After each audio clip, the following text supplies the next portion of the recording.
and introduce our guests, please do, and at this time. Cheryl Banks Barber. I'm so happy to introduce my husband. Hello.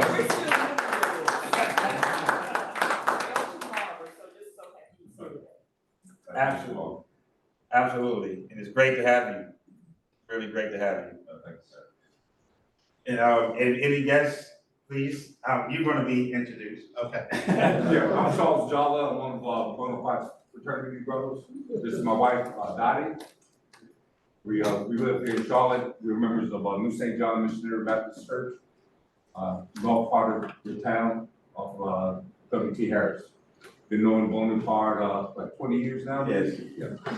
Glad to be here. Thank you.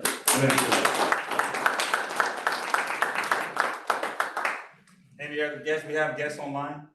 No. Yes, just I don't know if I'm saying that correctly. Roll-up? Okay. Rohack, North Carolina. Yes, sir. That's me. Hello. I can introduce him. He's one of my coworkers. He's a veteran, military veteran, honored military veteran. There he is. And he's there you go. There you go. Hey. He's from Florida. He roots for the Dolphins. All day, every day. Yeah, I like to add that I'm a 41-year military or Army vet, and when Charles sent me the invite, I was very intrigued by the discussion topic of today. And I thank you, Charles, for the invite. You're welcome. I appreciate you being here. I'm being retired Army myself and commander of the American Legion from North Carolina. In addition to that, I thank you for your service, my friend. Thank you. Thank you for yours. Awesome. Thank you. So with that being said, do you want to do the happy dollar? Yeah. So in this role, this is happy dollars. When we do happy dollar, you can put a dollar in the hat and tell why you're happy today. What is good in your life today? That's what that happy dollar is for. Put $1 and put $1,000. We're always happy to be here. It's just an extra way to get some money. Yeah. Help us with our charity. You can do it with cash, and you can use a card and donate. I Shannon's version, she doing it online. That's awesome. Yes, we're really happy. So after this meeting, I'm going over to our new office, which many of you know has been a bit of a nightmare for Charlotte's been here for a couple months to do the final walkthrough because our renovations are done 2 weeks early. So I was there yesterday, so I was there. So I'm very happy that we're getting on the other side of that and that it's done. We'll be moving in 2 weeks. So. Awesome. Who else? Who else happy? Coming around. I know what you're going to say. You're happy because you're Shirley's husband. I knew that.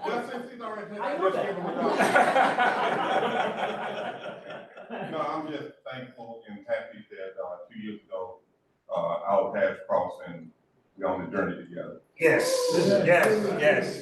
That's powerful. Good deal. Yes. Well, it's longer than that, but. We're also happy because you're her husband. That's right. Trying to help young men. I want you to go, she walked in here with a smile on her face, grinning from ear to ear. Yeah, that's right. Anyone else? Bob, you're gonna say what I'm gonna say? No, I don't know. Well, I'm surprised. It's always wonderful to be able to be here and be a part of this. It's an honor and privilege. Thank you. Thank you. Yes, sir. Thank you. Yeah, I'm happy to be here with my friends and fraternity and some wonderful people I've met so far this morning.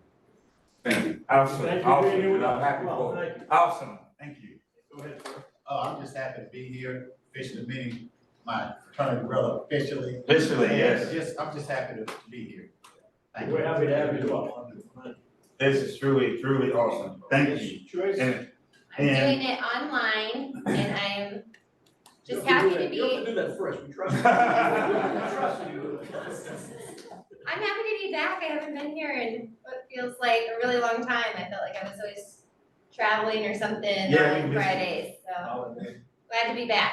Good to have you with us. It was only the holidays, Joe. It feels like, I don't think I was here once during December. You was enjoying life. Was everything good? No, you did? Okay. Last week I was gonna say this, and I didn't because it was a crazy meeting last week, and I had to leave early, so I didn't do that, but my happy dollars are that, just some know, that some of you know this, just before Christmas, my wife and I were in Peru for our annual mission trip, and we were able to do we did a Christmas party for 200 children that have nothing up in the mountains of Peru. It would never have had Christmas, and it was really like a really emotional thing for us. So I want to share that with you, to see 200 children that wouldn't have Christmas had Christmas. Wow. Not just for us, but because we were there to help. Yes. It was a good thing. I had to share that. Yeah, that sounds like it. Thank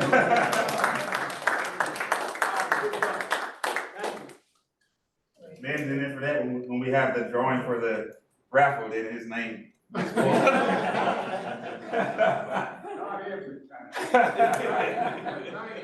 Bob's in competition with him on that. A lot of competition. So again, this is really awesome. And before I speak about it, did you have something else that you wanted to share before we? Okay, so I got some things I wanted to share. Are there any announcements? Yes, ma'am. The Impact Club is, I think it's Tuesday, January 30th. Is that a Tuesday? Yeah. January 30th, we were gonna do putt-putt golf. It's indoors at the Puttery in South End. So I was gonna ask Jenny to send out a thing for if any of the Dilworth Club wanna join us, we'll Awesome. make the reservation. And they take groups. So I'm looking forward to it. What night was that? the 30th. You have to qualify first on the foot. It'd be really bad. No handicap spot. Straight putt-putt. And then the 20th, there's a group of us from the Impact, and I think Rebecca said she might join us too, that we're gonna sign up for the Habitat for Humanity build. So if there was anyone that was on the fence about doing it, there will be a group of us, so. What is the project that Habitat? Building a house. Is it painting or is it putting sheetrock We on do. the ceilings and? I don't think they give us that until we get there. I don't think so, yeah. She's done one before, I've never been a part of And their it. project is still a 7-day build, isn't it? Is it 7 day or 14 day? The house is done in 7 days. Wow. So I've done it a couple of times when I was at Bank of America, so yeah, 7 days is It's amazing. scratching my head. It is an all-day thing though. So Yeah, it's an all-day Saturday, thing. and you can't just come and go, you have to do the 8 to 4. There probably won't be bathrooms, it'll just be like a Porta john. porta john, yeah. Yeah. Do they supply it lunch or do you need to bring your own lunch? I feel like they didn't supply. Okay. They did not? I don't think so, but this was in Atlanta, so maybe Yeah, that's Atlanta. we'll find out. But the church is involved, the church ladies always want to. Okay. Okay, any other announcements? No, go ahead. So next Thursday, we're having Charlotte Senior Canada kickoff party for our Communication Counts 5K race. And it's free, it's an OMB, welcome to anyone who's interested in learning more or joining the walk or run. 5K is also a short course, so open to everybody. So just want to let you know, you're all welcome to come. It's 5:30 at Old Mac Brewery. Thanks. Awesome. We had a, Yeah, next Thursday. I can send that to you. and make sure I get what we discussed. We had a great meeting for our executive board, and I wanted to mention anybody wanting to attend. I'm pulling up that month so I can pull up the right date here. The conference, the district conference is going to be this April 19th through April 21st in Charleston, South Carolina. Our District 7680 conference is going to be, once again, April 19th through the 21st in Charleston, South Carolina. And it'll be at the Francis Marion Hotel in Charleston. Yeah, some might have been there. I've been to Charleston, but I'm not familiar with the hotel. I'm thinking it's probably really nice. It was there probably 10 years ago. Very nice hotel. Very nice hotel. Okay, so that's where the district conference is gonna be, if anyone wanted to, attend with us, and then turn into a mini vacation. Hopefully the rain will stay away. I know April was a rainy time and it can get really interesting in the coast, during that time. So, with that being said, that's that. Just a reminder, if anybody was, is planning to or interested, I know it is January, this is happening in May 24th through, June 1st. The, International Rotary Conference is gonna be in Singapore this year. So just, putting that out there for those who like to travel, far and wide. And I am working on something very tedious, so hopefully I might be able to attend for the first time, in my life, and I gotta decide that this month. I'm not waiting no further than that, so I'm trying to work on some scheduling, see if I can go as well. And then with that being said, the other thing, we have, remembering Kevin, our incoming district governor, this year. So we're so excited about that. And so we want to give him all the support and encouragement that we can, and be prepared to really, help and assist. We have a governor out of our club that's going to be governor of 7680, which is like, wow. So we have another, so that's really, really historical for us. But we want to make sure that we can be prepared to give all the support we can to him, so we can have a very successful tenure as our district governor, starting, would that be in June, I would guess, right? July 1, thank you, July 1. So awesome, I'm excited for him, I'm extremely excited for him, he's excited for us. So, and with that being said as well, we're working on something, my last mention is that we're working on something for our party in the park. So once we get the confirmation, because we had it 18, there was a conflict with the date because the Dearworth Homeowners Association is having their spring event there on that same day. So with that being said, we had to move back a week to May 11th, which I got the paperwork to fill out for the Park and Rec and get it to them expeditiously. So make sure that date doesn't disappear from us. But in the meanwhile, we're going to see whether or not we can do a collaboration with the Dearworth HOA, and we can be there the same day on the 18th and not really change from that date, that we could do a collaboration, which would be awesome. That would be absolutely awesome to be able to do a collaboration with them and be there, so they'll really get to be introduced to the Dearworth Rotary Club.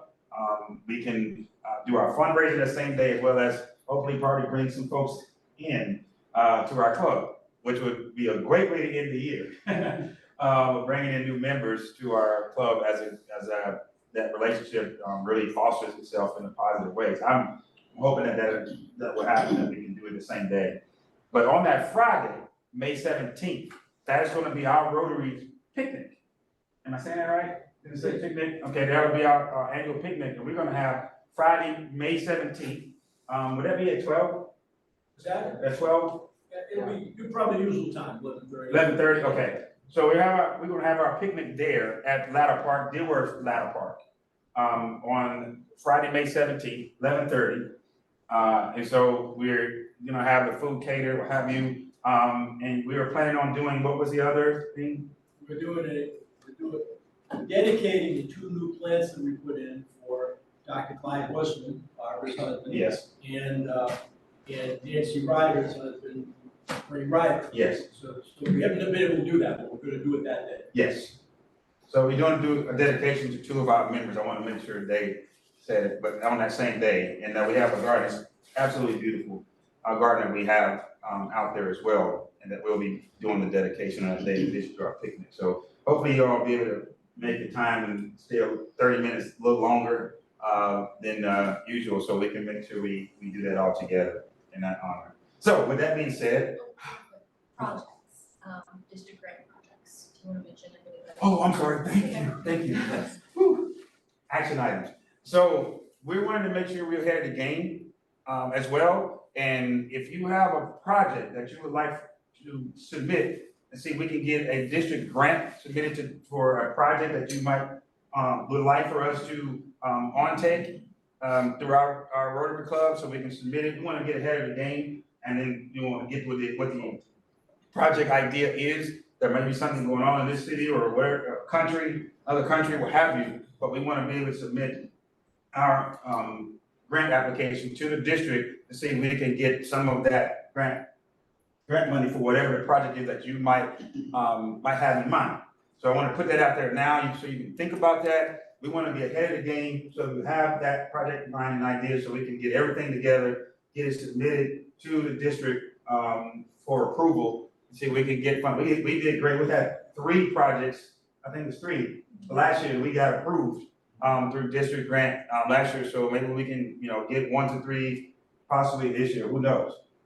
Guess what? Our man is the district governor. Okay, I don't know. So, but anyway, but we want to, get ahead of the game and not wait. So just wanted guys, please think about it. If you have a project that you would like to submit, we can help, get the support for it, then please, let's do that. So, next meeting or next month, what have you, please, I think they'll be going to the PETS, the President-elect Training School in March. Is that right? Yes. So we have our President-elect Marja as well as Eric will be going this year. So they'll be talking about, that's one of the things they talk about there is projects for a grant.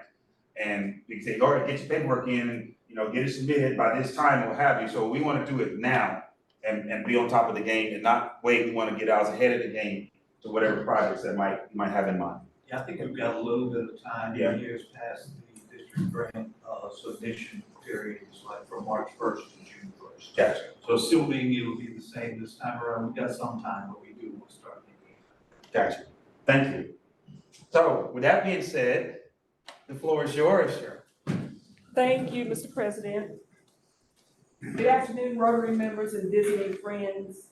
I am extremely honored to introduce our guest speaker for today, Ronald Harrill, a dear friend and a phenomenal man in every way possible.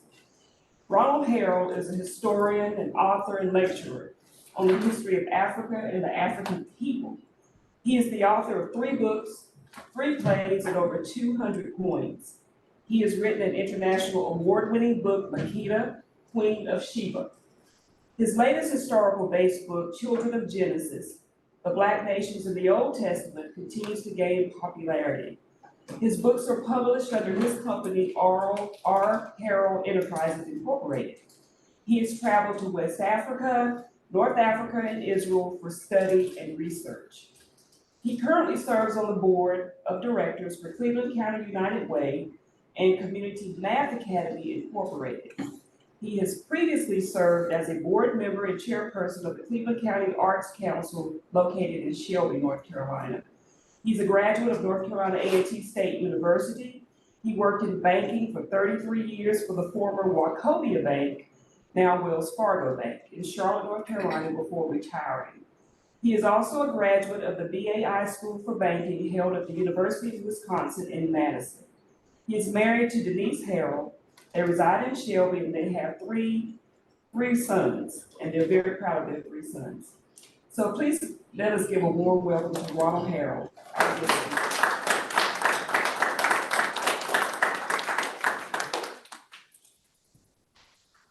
Good afternoon, everyone. Good afternoon. It's a pleasure to be with you. Thank you so much for having me. I can't thank you enough. Cheryl and I, she's originally from Shelby, and her parents are, like I was telling someone, they're icons in Shelby. I mean, they're just legendary. I'm not in her parents' league. But I thank you for the invite and thank you for everybody coming. Now the time clock, how much we got? How much time we got? Mr. President. 12 to 12:40. So that's how much you got? About 25 minutes. Okay, just give me 5 minutes. Because if I get into the zone. What I do, I write books. This is my first book. I'm just gonna tell you who I am. I just write books. That's what I do. I was an accountant before, and I was a lead auditor with the banks over there. But when I was a kid, the teacher said he can go numbers of words. It doesn't matter for him. So I was an accountant. Now I do words. Just like my 3rd grade teacher said, this is my first book, Queen of Sheba. The first is always good, you know, y'all the first child or whatever. And then, I did this one in 1995, and then I did a total remake of this book into this book. This is the book that we entered into an international competition, the biblical character, the Queen of Sheba. We went to see Solomon to see if he was the wisest man on earth. She was an Ethiopian queen. I'm intrigued with the Ethiopians because they have some powerful legacy. So this is book 1 on the queen, and this is book 2 on the queen. And we entered this book in 2012, hoping to get 5th place honorable mention. That's all we wanted, was somebody to see us, and we won 1st place. Oh, that's wonderful. Yeah, but I thought it was a scam. When they sent the note out, I called the editor, I said, "Did you see that note?" I said, "That's a spam." He said, "That's not a spam, we won it." But it's just got artwork like, and I hired people to work for me, it's got artwork like that all the way through. And I just subcontract out, but I do it all under my company. And I think it's cool to pay the bills and tell people what to do. That's kind of cool. But anyway, I don't draw, I just write. So that's the first 2 books. This is the 3rd book. This is the hottest book I've got right now. Even though a lot of people think this is the hottest book, I think this is the hottest book. This is the children of Genesis, the Black nations in the Old Testament. And one thing about history gets manipulated a whole lot. It just does. And it gets the people in control history. The winners win and the losers lose. And the losers do not control history. But this is a book on the truth about the abundance of the Black nations in the Old Testament. We're not being told the truth about those pictures and things. So this is a book that I'm lecturing on. Actually, I'm going to be in Mount Holly.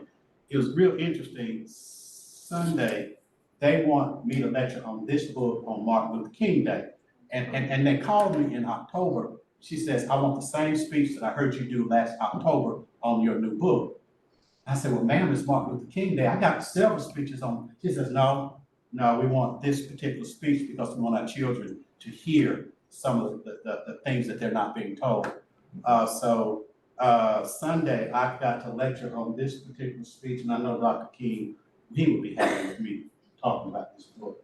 So as a historian, I do it every day. There are no days off for me. I do research every day through a chat group, international group, somebody. I just do it. Anything, if you ever find your passion. Some people can live their whole lives and never find their passion. But that's my passion. Accounting was not my passion. Working for Wachovia Bank, okay, don't tell them. That was not my passion. But this is my passion. So I'm going to give you a speech on a group called the Buffalo Soldiers. They're the U.S. Cavalry. And they don't get much publicity and they don't get much coverage, but it's a group that I do this speech a couple of times a year. But I felt this is what I would do for you. My wife found these old flyers. I used to be a resident lecturer at the Afro-American Culture Center for the Bonaparte in the 1990s. That's how long I've been doing it. So these are flyers from 1991 that I was down there on 7th Street. Yeah. That's Yeah. right next to my church. Yeah, I was 32 years ago, I was there. Wow. I was their resident. So I've been doing this for a long time. But here today, I'm going to talk about some history. And the whole thing today is for us to have fun. Okay, sometimes history puts you in an uncomfortable role, but that's not it today. We're just going to have a little bit of fun with our history in America. Now, the backdrop for this history is we got to go back to the year 1866. That's where we got to start. Right after the Civil War. Okay, right after the Civil War, there was a big dilemma in America. What are we going to do with the Black soldiers who served in the Union Army? What are we going to do with it? How many military people are here? God bless you. God bless you. In 1866, the government had this dilemma. After the war, what are we going to do with the Black soldiers in peacetime?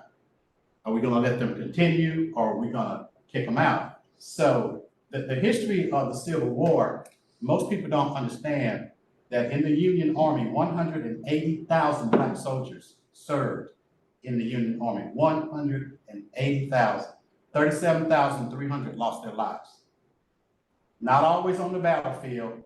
You military people know some people, sometimes you catch diseases and cholera, so everybody didn't die on the military field, but according to the records, 37,300 black men or soldiers lost their lives in the Civil War. Now, I'm gonna lecture off of this particular book. This is a white military captain, William Leckie, who wrote this book. But historians, we're always looking for the right books. Every book is not the right book. This particular book I found about 30 years ago, and I knew it was a gem. He was in World War II, and he had served and had a lot of black soldiers underneath him. And a lot of them were in the infrastructure groups, the supply groups. They weren't always on the battlefield. But after the end of World War II, he said, all of those men came up to me and said, thank you for the fair treatment. And he could not, he wasn't picking up on what, they weren't talking about the war. They were talking about, thank you for treating us fairly under your leadership. And he finally understood what they were saying was they had come from backgrounds of a different, they were just thankful that he did that. This particular man, he worked for Ohio University, dedicated almost 5 years of his life researching the Buffalo Soldiers. And anybody who knows about the passion of history, why would he give that many years of his life trying to research these guys? So sometimes, Brother Bonaparte, I don't use his book, but today I'm gonna go back because his book is the best. And I'm not knocking anybody else's books, but he went through the military archives, the military records to find out what the military said about the service. So when I'm talking today, this stuff's coming straight from the military, not from what Ronald Harrill thought or what somebody else. This is straight military stuff. So in 1866, the United States Congress had a big debate. And the debate by our Congress was this: what are we gonna do with the black soldiers? Because a lot of senators, this was their official opinion. We don't want them in the service because they don't have the courage, they don't have the intelligence, they don't have the aptitude or the desire to be official soldiers. This is what our Congress was debating in 1866, especially the Southern senators, who were, you gotta remember, after the aftermath of the Civil War, there was still this bitterness. So there was this big fight that the blacks were not worthy of being US military soldiers going forward. So after this intense debate, they struck a compromise. In 1866, this is what the US government said. Yes, blacks will be able to serve in the United States military, but there are going to be certain restrictions. Restriction number one, they will always have to be in fully segregated troops. They will always have to be in segregated troops. Number two, all of the officers have to be white officers. Okay? Number three, the officers have to be officers who served with military war experience in the Civil War. So those are the three conditions set up on blacks continuing to serve in peaceful times. So can you imagine somebody having, but we got to understand this is 1866. So you can't draw the paradigm of today. You've got to go back to where the country was. But the United States Congress signed the bill, and from that bill, they authorized the establishment of 2 primary troops and 4 subgroups. The 2 groups I'm going to talk about today are the main 2 groups, the 9th Cavalry and the 10th Cavalry. There were 4 infantry groups that served underneath them, but everything went primarily through the 9th and the 10th Cavalry. So out of 1866, those 2 all-black cavalry troops were born. The 9th Cavalry was stationed for training in Greenville, Louisiana. And that was an interesting place to send an all-black troop in 1866 to Louisiana. But that was interesting. The 10th was Fort Leavenworth, Kansas. So that's where they began their training.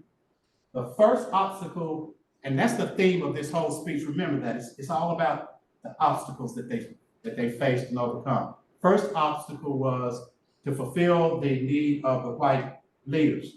The white officers, they couldn't find any that would serve because It was for two reasons. A lot of, number one, the white officers said, we don't want nothing to do with the Negro troops.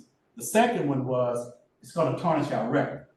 If we have on our record that we served with the black troops, we're not gonna be able to move up as quickly as the white officers who didn't serve with them. So they were caught in this conflict.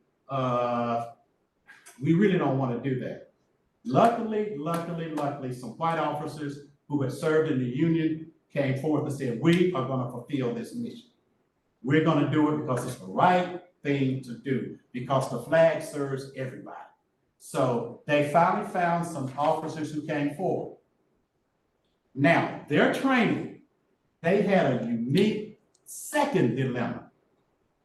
90% of the men in the initial training were illiterate. They could not read or write. And that can't be shocking coming off, especially in the South. You're 1 year away from slavery. You're 1 year away from laws that said slaves could not be taught to read or write. So it was a condition that caught the government off. What are we gonna do if the men can't read or write? They can't read signs, and you military, y'all know more about the military than I do. They couldn't read, but they saw the desire.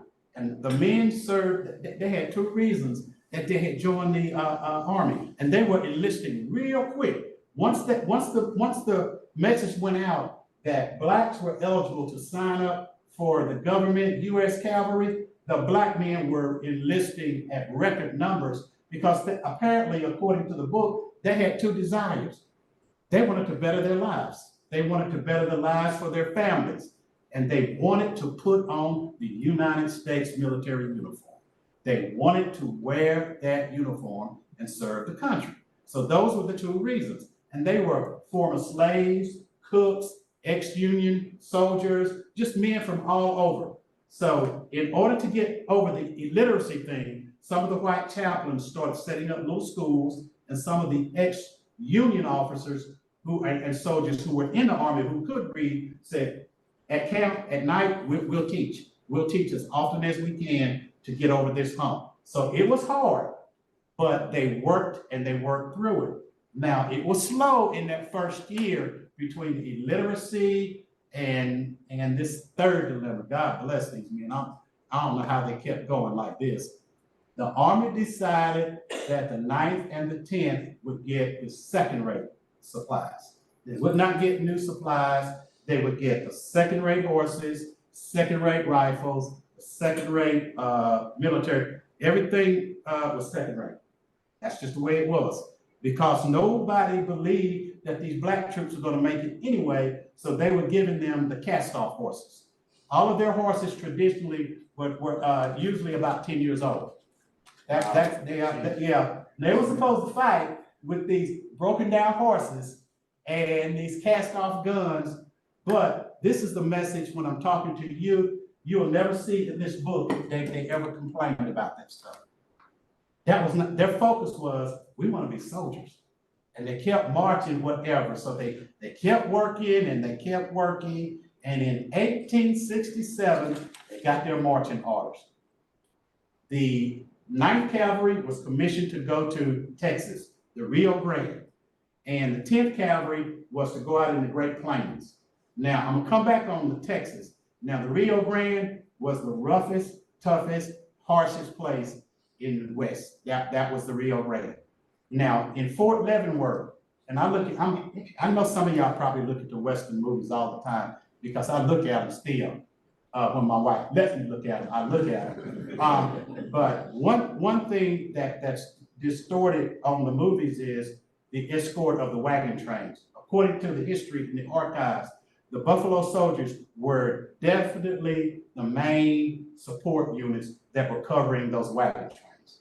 So when you look at wagon train, the Ward Bond, y'all know Ward Bond and the real wagon train? When you look at them, I just want you to know that the great white soldiers that we see on TV, that's really not what happened, because the infrastructure was required that the Buffalo Soldiers would escort a lot of those wagon trains. The second thing that they had to do out on the Great Plains was they had to protect those railroad workers. The Kansas Pacific Railroad, That was one of their major jobs, was to make sure that the railroad workers were protected, because initially they didn't let them go out on the plains. So they gave them these basic infrastructure jobs. So I just want to let you know that when you're looking at those movies, Hollywood didn't quite get that right. They were the ones protecting the railroad workers. Now, the 10th Cavalry had, yes.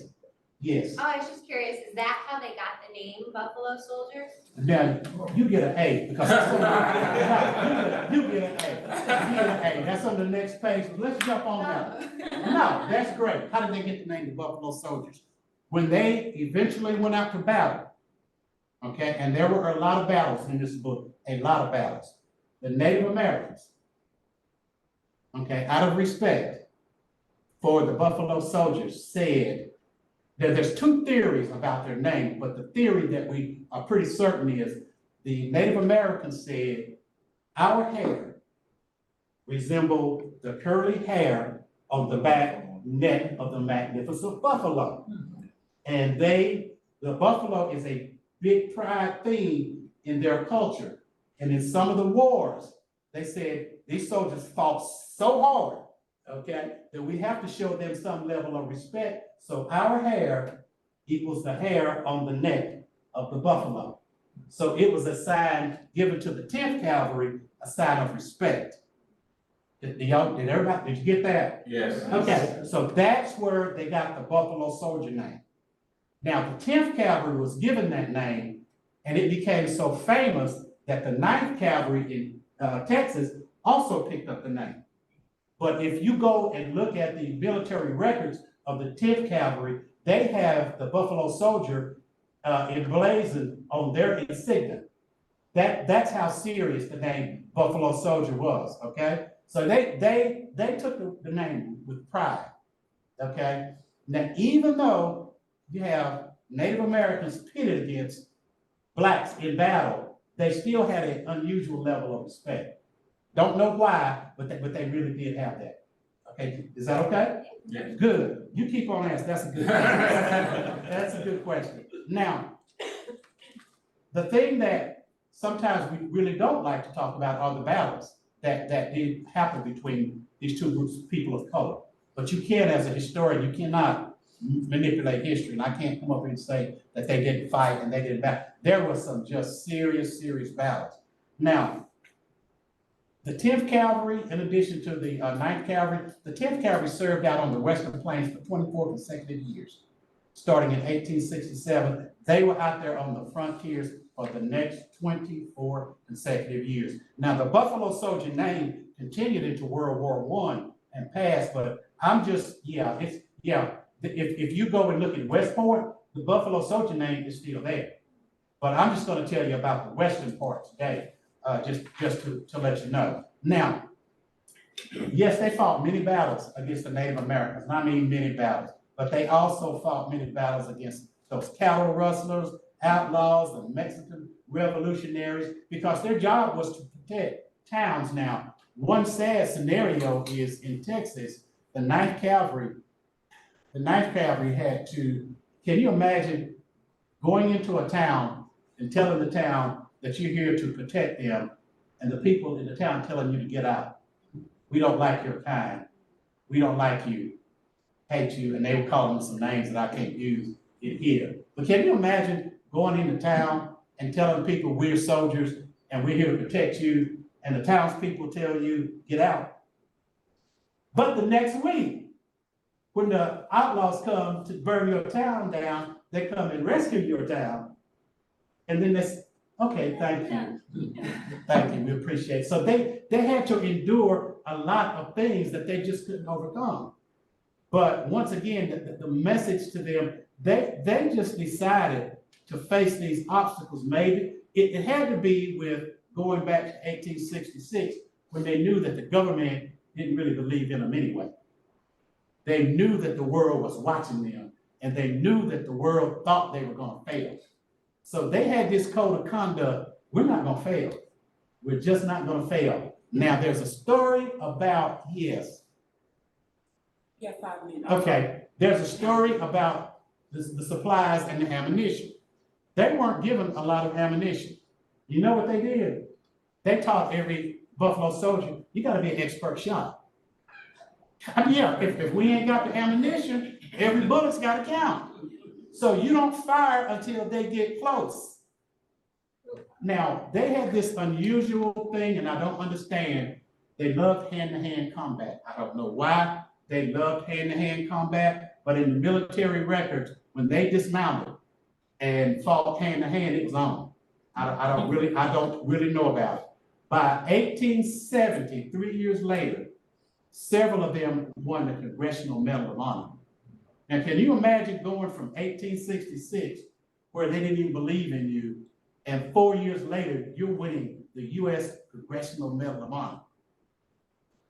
By 1873, according to the records, by 1873, the military said that the 9th Cavalry was the top-rated, best outfitted cavalry in the state of Texas.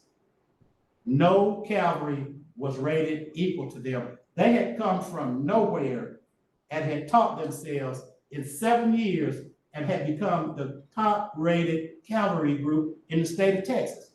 That is a lot of grit and determination and fortitude, and that's the message that when I'm out talking to our youth, I just try to tell them if they can overcome things like that and can face obstacles every day, you can do it too.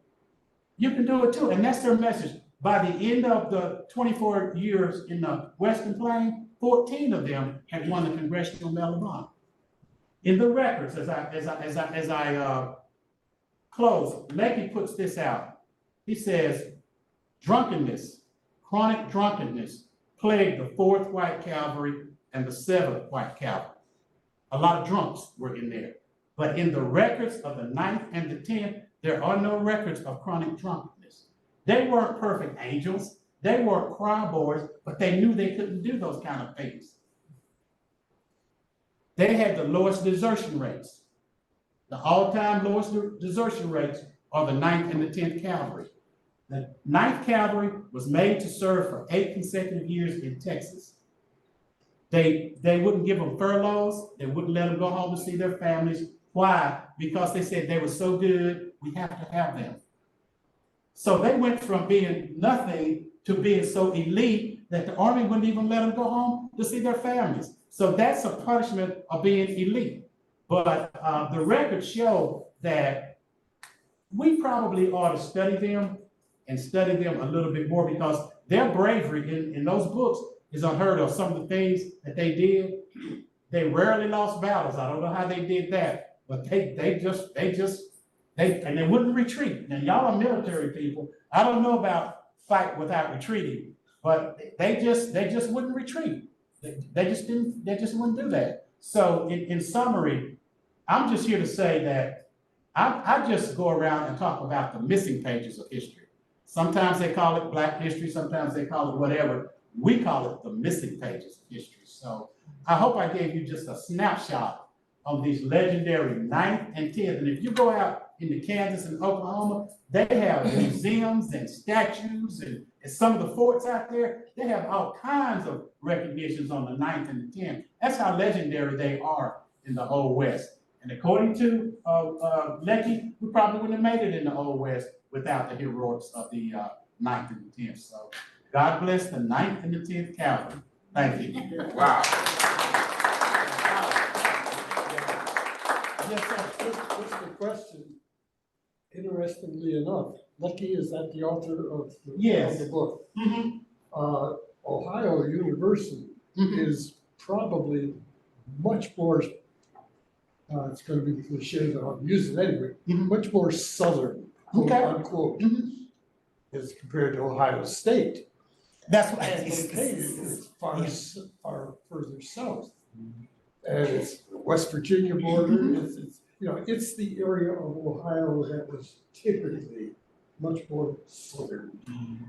And Lecky, what led Lecky? Lecky, in his preface, said he was so shocked at how those soldiers in World War II thanked him for treating them fairly that something triggered him You know, he said, because I should have been thanking them because they were great soldiers under duress in World War II.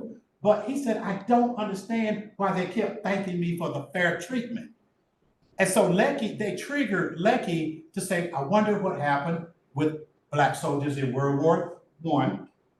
And then he got back to the Civil War and he came upon some remnants of the Buffalo Soldiers and his light bulb went off like, oh, okay, I really, really need to study this. And what drives a historian, and I hope he's dead now. I hope when I'm gone, somebody picks up one of my books and lectures the way that I feel about Lecky with what he did. Now, the new preface in that one is done by his wife, because after he passed away, some people said, well, could you update the book a little bit? So Mrs. Lecky, who helped him with the information, wrote a new preface with his legacy. But my point, when people make their mark on history like that's a big thing. That's a big thing. Everybody doesn't reach that point in life where you make the mark, where God gives you a mission and you do your mission and to uplift. Because the first time I saw his book, I was shocked. Now, he'll put you to sleep if you buy his book. Now, no, he's got all that military stuff, y'all that stuff y'all write, the military. He'll put you to sleep with some of that log, and they did, the military. So he is so diligent in the quality of his writings as a military man, but the mark that he left. So that's why I use this speech, because he's right on it. He's just, why he did it, I'll never know, but I'm so thankful, that he did it. But he came from, he was a black man. No, Lecky's white. Okay, somebody got him in the cover of that, but he's a black No, Lecky was a white officer. Okay. In World War II, who had a lot of black soldiers underneath him. And when they were coming up, after the end of the war, when the soldiers were coming up to their white officer with, thank you for treating us fairly. Thank you for treating us like men. And thank you just for treating us with respect. He could not understand why all of the men was with this one message. And apparently they had never been treated like that as military. So that's what, and I'm glad you clarified. No, that's what caught him off guard, was them thanking him for just fair treatment. Because if you ever study the World War I and World War II, no, there was definitely segregation and separation and stuff like that. But no, he was a white officer. And then he just said, I got to do this mission, I guess. One more question right here. Yeah. Yes, ma'am. Thank you for the presentation, it's amazing. I've been to Oklahoma and seen some of the. Have you seen? memorials, Okay. yeah, and it's the least they deserve, so it's Okay. really cool. And my question is, where after Civil War, between World War I, where were the cavalries integrated? After the Civil. Yeah, when were the cavalries integrated racially? I don't know, but I can tell you, in 1920, that big debate that happened in 1866 reignited itself right after World War I, where they questioned us again. There's another official report that came out in 1920 from the Congress that questioned the courage, the intelligence, the fortitude, and the aptitude of black soldiers. That came out again. Yeah, so you would. Yeah, the integration did not happen until after World War II. Yeah, and I know. So, okay. My dad and all my uncles, when they came home and I was a little boy, they all told stories about segregation. And that was World War II. So I think it was a Korean War. The Korean War was the first integrated. Yes, I think it was a Korean War. So this guy who wrote this book, he only had black troops. No, he didn't only have black troops. He just had a large portion of black troops under him. Okay? And he just focused on, why are they focused on the word fair treatment so much? Okay? No, it triggered his, like, we all drive off of imagination and curiosity. That's what we write, us writers and things. Well, not all of us, but that's important to us, is imagine. So something triggered his curiosity. Why are these men constantly thanking me? And all I did was treat them fair. why would they keep thanking me for Should not fair be treatment? unusual. Huh? It should not have been unusual. But man after man that was their motto, thank you, I appreciate your fair treatment. So that's what triggered him. Well, how did the black men in World War I and the Civil War, how were they treated? So when he backtracked, he came across the Buffalo Soldiers. Did that make sense? Yep. But the Korean War was the first official integration. And that's 50, like 50s. 19, Like early, yeah, 50s. Ronald, what a phenomenal presentation and teachable moment. Do you think we could get you to come back for a part 2? Yes, but I wish I could get this message to our youth. Our black gangs, this black on black crime that we keep thinking that we don't want to deal with it. I wish they could get a message. Look how these guys, and like he says, they wrote letters saying, we can't believe every day they wake up cheerful in the midst of all these obstacles, waiting to face, that's in one of the reports, waiting to face obstacles.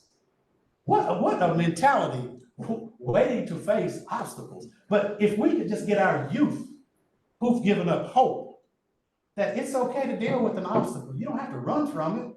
Sometimes you go over it or around it or underneath it, but. Two more questions for you. But yes to your question, yes. I'm gonna hear and then. Yes, ma'am. Can you please repeat the details of your Martin Luther King speech you're giving in Mount Holly? Oh, When is it gonna be? it's this book. That, okay. You can have it. When is it gonna be? You did good. When are you being Mount Holly? I'll be in I'll sign that book for you. Thank you. Okay, I appreciate that. I'll be in Mount Holly Sunday. On that book, it is Children of Genesis, the Black Nations in the Old Testament. There's a flyer. Do you have that? Cheryl, do you have the flyer? Cheryl can send you the flyer, because there's a flyer. Okay. It's at Shiloh AME Zion Church. Okay. In Mount Holly. In Mount Holly. This is- There it is. There it is. Okay. Thank you so much. Awesome. Who asked? You asked. And it's in the afternoon, right? Yeah, you can have that book. I'll sign it for you. Yeah, don't you need today? And we got one more. Yeah, I'll sign your book. It's funny because Yes. I was just gonna say that Truman integrated services in 1948. Okay, That's when all the services were. 1948, and then the Korean War was right, what, 50. 50? Okay, so we got it right, okay? Thank you for that. But the whole summary is, we just gotta share information. We can't run away from information. The truth is the light of the world, and that's what we gotta share with children. It's okay to study. Nobody here, we're not here on a pity party. I ain't here on a, whoa, somebody did us wrong. I don't do those kind of speeches.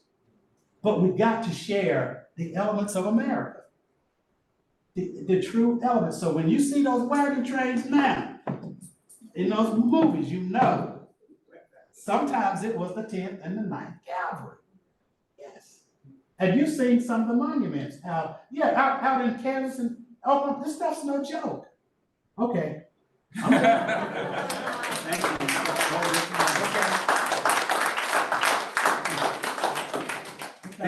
This here was great, really great information. Thank you. Ever since becoming a member of the Rotary over the years that I've been here, the knowledge that we're getting from our speakers that have come is second to none. The information, believe it or not, when I think about it, I'm always categorizing, because I was still stuck on the one when the guy came from the Catawba River and educating us on all the things that's going on there. And then we had someone that was educating us about what was going on in the continent of Africa. We had all these different speakers that had come, and I was like, man, I'm getting knowledge that I never got in school. Like, we've never, just never, Me either. ever in school, and this has been really, really great.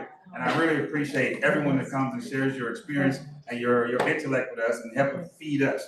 And with that being said, we want to make sure we give, this is All right. this is environmentally friendly, and your days, they have all these in Shelby. Yeah. You can go to all the stores and carry your own. And I will. I will. Unless the wife's gonna take it from, that's your. No, I'm not sure. Yeah. But we really sincerely appreciate you coming and sharing this knowledge, and as you stated, I would love to get a part 2. Yes. That would really be great to get a part 2 of that, so we can take that on with us as well. And we're gonna do, can you pull the winner for us, and don't pull his number? And, Just disregard the color. Just look the other way. Don't look at the color. Don't look at the colors. Look at the, disregard the color. I got you. I got you. I mess up with the. No problems. All right, it's a blue, so I didn't win that. All right, the number is 7317. I'm good. 7317.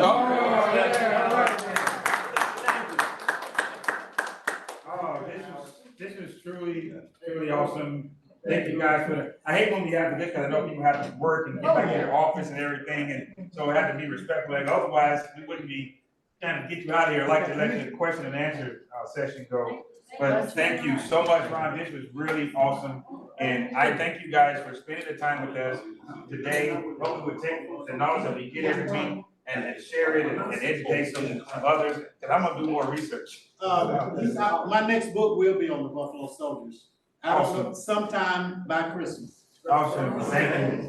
So this is great. So with that being said, we're doing phenomenal. I think it's 12. Yeah, it's 12:51. So I was trying to not get to 1 o'clock.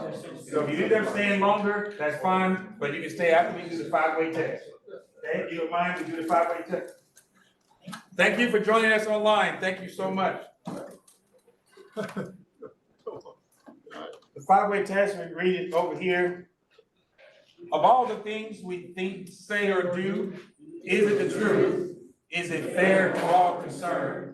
Will it build goodwill and better friendships? Will it be beneficial to all concerned? And will it be fun? Thank you, God bless you, safe journeys, and be safe in the storm that's supposed to hit us again this evening. And another severe storm this evening in our town. It was nice meeting you.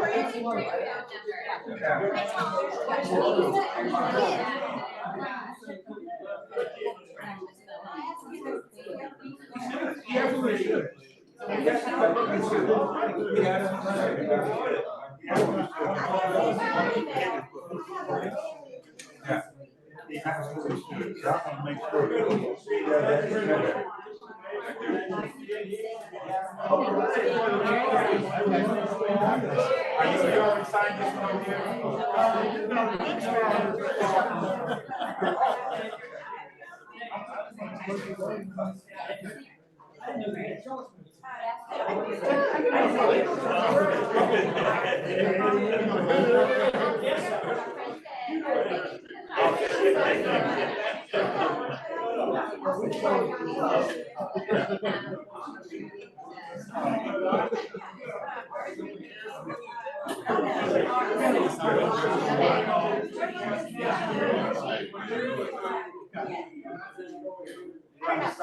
Enjoyed it. I love it.